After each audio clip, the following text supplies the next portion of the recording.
টাকা চায়, টাকা চাওয়ার পরে যখন টাকা দেয় না, 5, 7, 10 দিনের মাথায় মাইল লাগে যায়।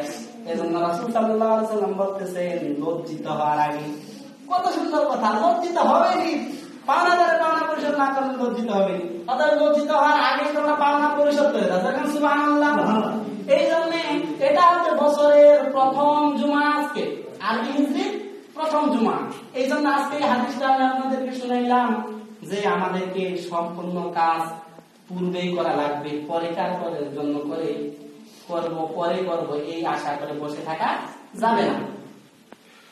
একটা কথা আমরা সকলে জানি, সময় এবং নদীর স্রোত কারোর জন্য অপেক্ষা করে না। ঠিক এই যে বছর শুরু হয়ে গেছে, এই বছরের শুরুতে আপনার যতগুলি ঝামেলা রয়েছে সব ঝামেলা মিটিয়ে ফেলেন, পাওনাদারের পাওনা পরিশোধ করে দেন, যাদের মেয়ে বড় হয়ে গেছে মেয়েদের বিবাহ দিয়ে দেন।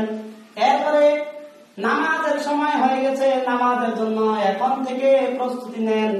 এরপরে যত রকম কাজ, এই হাদিসটা যতগুলি কথা বলেছে রাসূল সাল্লাল্লাহু আলাইহি ওয়াসাল্লাম, সমস্ত কাজগুলি পূর্বেই করার চেষ্টা করেন, তাহলে সারা বছর আল্লাহ তাআলা আপনার জন্য রহমতের মাধ্যমে পার করে দেবে। সুবহানাল্লাহ। এটাই আমার একটা সময়। এই যে আগামীতে আসতেছে 10 মুহররম, পবিত্র আশুরার দিন। এই দিনে আজকে হচ্ছে আপনার 5 না 6, ইংরেজি 5 তারিখ। এই দিনে আল্লাহ রাব্বুল আলামিন আমাদের জন্য এত বেশি নিয়ামত দান করে দিয়েছেন, পূর্বেও দিয়েছেন, পরেও দেবেন, এখনো দিচ্ছেন। সুবহানাল্লাহ। এটা এমন একটা দিন, রাসূলুল্লাহ সাল্লাল্লাহু আলাইহি ওয়াসাল্লাম এই দিনের সম্পর্কে অনেক ফজিলত আমাদেরকে জানিয়ে দিয়েছেন।